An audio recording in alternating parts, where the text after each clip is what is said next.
Welcome to the Practice Builders Podcast, hosted by Dr. Vince Leone and Dr. Kyle Pankonin, your source for building cash services. Let's dive in. Hey, welcome everybody to the Practice Builders Podcast. I'm with our co-host, Dr. Kyle Pankonin. My name is Dr. Vince Leone from Specialized Practice. Dr. Kyle, how are you today? Hey, I'm great. Had a good week in practice, and I'm excited to be here with you today doing the Practice Builders Podcast. I love it. I love it. Today I want to talk about Kyle's story because Dr. Kyle is so interesting. He practices in a town of 850 people and has $1 million practice. Now, because some people are like, there's just no way. And whenever I tell clients that story, hey, if Kyle can do it, you can do it. I know that, but we want to focus on Dr. Kyle's story and how did he get to where he's at? He does all four niches, decomp, neuropathy, knee pain, plantar. I think you have some functional medicine going on, or you did at one point. I'm not quite sure how you do this, but let's dive into your story, because I think that doctors will get a lot of value hearing how you started traditional chiro, how you got into niches, and then how you grew. So let's give us a little snapshot of how did Dr. Kyle get started? Yeah, so I was still in chiropractic college. I was finishing up my final T10 internship for my uncle, who's a chiropractor, Dr. Vince Pankonin. He's in Perham, Minnesota.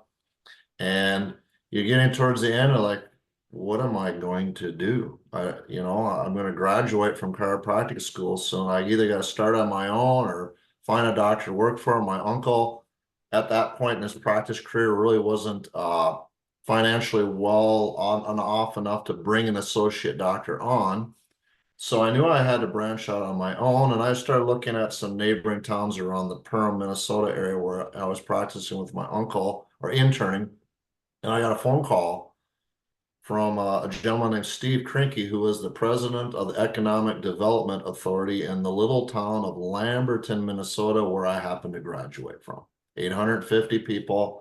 And we had a long conversation, but it basically went something like this. Kyle, we heard you were in chiropractic college. Would you consider coming back home if we helped you get started? Well, it's not every day. It's not every day you get an offer like that. Wow. I did not know this. Yeah. So they helped me they had a little office building in town that was a little bank building, but that bank needed a bigger building. So they were going to move out of there to a bigger building up the street. That was an insurance business, and because the insurance business was going to move across the street and build a bigger office for themselves. So it was going to be like 3 different moves for these businesses. Yeah. So that first office was about 960 square feet. That was April of 2000. We opened. Never forget my first patient. I was so nervous. I did the history, wrote everything out, took her to the exam room, and I literally froze. I was like, exam?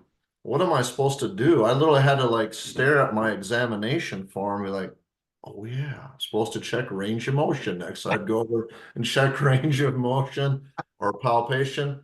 How did you get this patient? Where did she come from?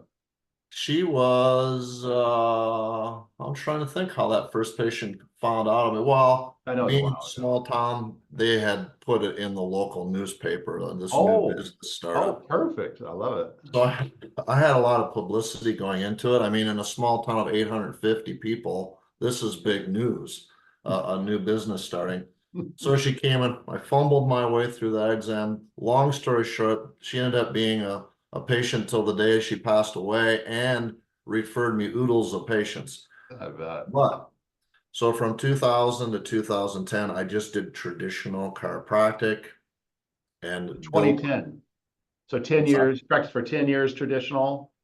I practiced 10 years in that little building, traditional. And then by that time, I had outgrew that little tiny office space. And in 2010, there was an open lot just up the block from my existing space.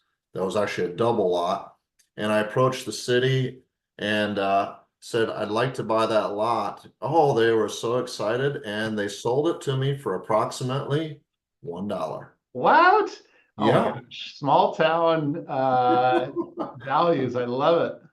Well, rural America, a lot of the towns are struggling, Yeah. and at that time, Lamberton was struggling too. And so they were just happy that somebody wanted to do something with the lot, period. It's not like businesses were clamoring to get into Lamberton. And so I built a new clinic in 2010, doubled the size of my practice, our building from about 900 some square feet to about 1,800. Fast forward to 2000, about 14, 13, I kept building the volume of my practice up, adjusting traditional therapies, electric stim, ultrasound. Yeah. Um, I did buy a low-level laser, but I didn't use it a lot. Some orthotics, things like that, but just everyday stuff that any chiropractor would know and do. But I was in practice now for 14 years, and I'm like, I would look at my bottom line every year, and it's like, I treated a boatload of patients this year. I worked my tail off, and we are getting nowhere financially. I mean, we're just getting by month. You come out of school, you got student loans, you build a new practice, you got a lot of payments, you got a house, and it's just like, I can't keep busting my butt like this and getting nowhere financially. I have to do something different. And I finally had what I call the aha moment, where I'm like, I talked to a friend of mine, a colleague of mine, Dr. Jim Huffling in Superior, Wisconsin, and he started talking to me about things like decompression and laser therapy. And so, I thought, hey, decompression, cash-based service. So in 2014, I bought my first decompression table, and then subsequently, then I bought a laser, and I started to at least explore the world of niches. And I kind of fumbled my way through it for a few years. I didn't do really well at it. Um, Fast forward to 2020, and for about a year, I had explored. I've been researching Dr. Vince Leone, this guy that always was showing up in my Facebook feeds, and I'd see him on YouTube, and he was talking about niches and specialized practice. And so after talking to him and researching him and dragging my feet for about a year, in June of 2020, uh, I signed on with specialized practice right in the heart of COVID, right in the Yeah. heart of it. I mean, it Oh, was I was practices, surprised. yeah, and practices all around the United States were being shut down, but thankfully in Minnesota, we were allowed to stay open. Oh, And okay. I saw an initial dip. It was March and April. My practice went down like 20 or 30%, but then it rebounded and came back up. In June, I signed on with Dr. Vince. At that time, I had built my practice to about 48,000 a month, which pretty good for most chiropractors, but still financially things were pretty tight. And what we did is I had the niches in place. I had decompression. I had just started some neuropathy, knee, but I didn't have the flow of patients as far as getting people in the door for these niches in any big way. I didn't really have any good systems and things like that in place. And so specialized practice taught me how to do those systems, to do proper report of findings with these people, to qualify these patients, and also help me with the marketing component. And so fast forward now to 2023, we eclipsed the $1 million plus in collections mark. So from June of 2020, 48,000 a month. Now we average are right at about 100,000 a month. And this month, May of 2024, we're going to be probably about 110,000 in collections this month. So in less than 4 years, we have doubled a practice that was already well established for 15, 20 years. But now with just adding niches and all that growth, all the growth has been in cash-based services.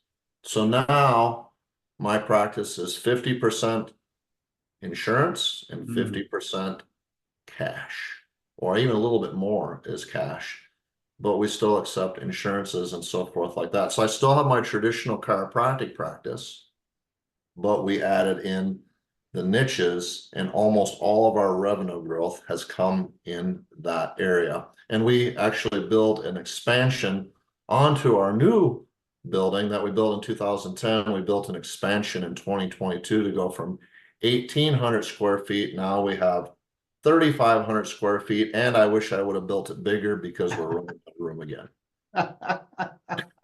I remember when you built that, and I think that's once you built that, I think that's when you went past 100 grand a month. Yes. Pretty So sure. the first year, the first few months into building that is when we first eclipsed. I think we finished building it late in 2022. We had a few months in there, and then I think it was March of 2023. Yeah. What was the first time we eclipsed 100,000 a month? And now, we don't do it every month, but we'll probably have, the way this year is, at least 6 to 8 months this year where we'll be 100,000 plus, and we'll be probably approaching 1.2 million in collections this year. That's one doctor, 5 staff in a town of 850. And then my town of 850 is actually one of the bigger towns in my area. True story. So Metropolis. Well, that's really interesting. I think if you were talking to a young doctor, right? Because here's who I'm concerned about.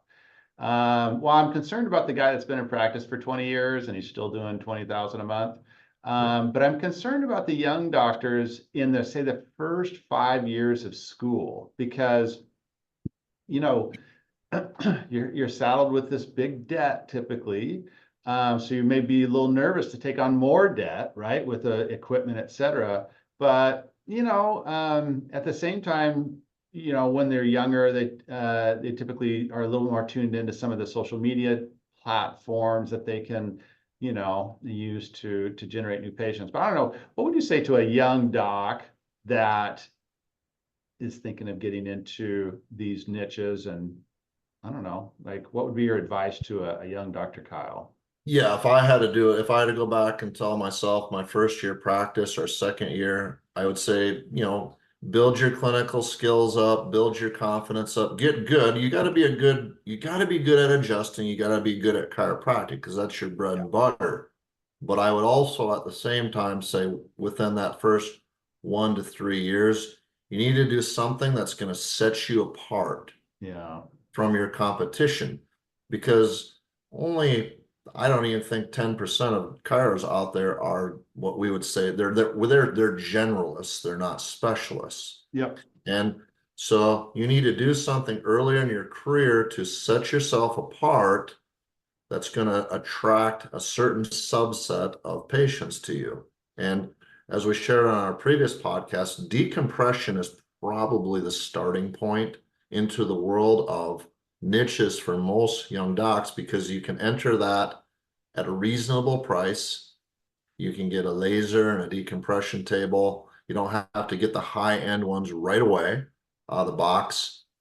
And you can get some specialized training in disc conditions and hone in your clinical skills, your exams to focus on disc, and learn a decompression protocol and start to implement that early in your career. That's going to set you apart, because the dirty little secret in chiropractic is the public sees us as spine pain experts, but most chiropractors struggle with disc conditions. They struggle with spinal stenosis. They So, do, and also in school, I don't know about you, but like my school was heavy into wellness, right? Now, what in the world is wellness? Wellness is a different thing to probably, if you ask 10 different people, they'd probably all have a different idea of wellness. And so, but I'll tell you one thing for sure, no one in the kind of general population thinks of chiropractors as wellness doctors, right? So we really need to just follow what the public thinks of us. We're pain docs, right? We are supposed to fix painful conditions related to the spine and sometimes the joints. And so, I mean, look, if you want to be like a Chris Zino, like Chris Zino, look, Dr. Chris Zino, he's a unicorn. He's probably, maybe 2,000 adjustments a week. He's got a bunch of doctors and he probably I don't know why I like it. He probably goes to the bathroom at a restaurant and comes out with 2 new patients. I mean, he just is a magnet for new patients. He's on fire. He's like the chiropractic message. I love it. Here's the problem. He's a unicorn. And what I would tell my younger self or younger doctors is don't try to be a unicorn because that's like a 0.01% chance of success. Give yourself the odds of success. You already are an expert in spine, become an expert in disc, add a niche like decompression so that you can, charge a relatively high value cash case fee because you deserve it. But don't put your eggs in a basket where it's like, hey, if you're not that guy, and if you're that guy or not, and probably each class usually has one. We had what is it? Brian Clay. Brian Clay was kind of a Chris Sino. I don't know if he was quite as big. I don't think he was, but he was like kind of that unicorn type. He was rocking and rolling right out of school, like just crushing it. But he was the only guy. I wasn't that guy. You weren't that guy. My dad was kind of that guy, yeah. right? But I wasn't that guy. And if you're listening to this podcast, you probably aren't that guy either. Because it's such a small, tiny fraction of our industry. And it's just like, if you're not that guy, just recognize it, but then go with the odds. The other thing I would say, you got to learn how to be able to talk money with patients. You just have to. And I'm not saying like closing, like you got to become some expert salesperson, but you have to be able to talk money with patients and not fumble and bumble through it and be all nervous and stuff. And walk them through a very structured report of findings that explains why you're recommending. And we'll do a whole podcast on ROF, right? But you got to be able to talk money with patients, because if not, then they're not going to trust you and believe you and have confidence in you, and then they're not going to sign up with you. Yeah, 100%. So you gotta try to enter in a niche early if possible to distinguish yourself. You gotta get that clinical confidence. You gotta get confident talking about money. And most people, they realize value when they see it. If they walk into a doctor's office that shows them clinical skills and confidence, and you can look them directly in the eye and say, Mrs. Jones, we have a really good shot at helping this condition. We have the tools, we have the training. It's going to cost some money, but if you can give them a really good sense that you're the guy or the gal that can make a difference in their life to fix or at least significantly improve their chronic pain condition that they're coming in, most people are willing to pay money because medicine doesn't have the answers for pain. What is medicine going to offer? Pills, shots, and surgery. That's all they got. Pills don't fix anything. Shots temporarily mask it. And for spinal condition, only about 2 to 3% of cases truly ever require surgery. That means 97 to 98% of them need the type of care that we offer. Most of those patients are going to be chiropractic, but about 10 to 20% of them are disc cases. They're spinal stenosis cases. The 10 to 20% that costs the healthcare world, 95% of the cost of treating is in those groups. And so if you have a specialized service like decompression and a really good protocol built around that, you're going to take on these challenging cases and you're going to get paid more. So you're going to have success clinically, and you're going to have success financially. That's how you build a practice early on in your career, is distinguishing yourself like that. I love it. I love it. And that's a great place to wrap it up. And so I really enjoyed hearing more of your backstory, Dr. Kyle, because I wish someone called me up from my hometown and offered to start a business for me. That sounds pretty cool. But there's something to be said for really what you built there, and now you are the resident expert. I mean, Kyle's probably I would probably say because we advertise within about a 50-mile radius. Dr. Kyle is pretty much famous in that area at this point. We get patients routinely from an hour to an hour and a half away, driving a circumference around Lamberton in all directions from that far out. And some of these people are coming for, a decompression protocol. It's a 3-month protocol. So there's quite a few visits, and they are coming because we're offering something that they're not getting anywhere else. And so we're differentiated. And absolutely. So if I can do it in a town of 850, you can do it wherever you're at too. Exactly. That's what I wanted to get across. Okay, so let's wrap it up there. Thank you everyone for listening. And, again, I just will continue to say this. If you got value out of this, if you could share it with a friend or colleague, if you could, leave a review. In the review, if you want to talk about what you would like us to talk about, 100% would love that feedback. Give us a 5-star rating. But most importantly, share this with someone else. Our goal is to help as many chiropractors as possible grow their practice, impact their community, and truly make a difference in their life. So, any parting words there, Dr. Kyle? No, I'm just excited about the journey that lies ahead, and I'm excited for the people that are going to listen and hopefully get value out of this. And we're just going to have a lot of fun along the way. I love it. Okay, that's going to wrap it up for this episode. So we'll see you all in the next one. Have a blessed day. Take care.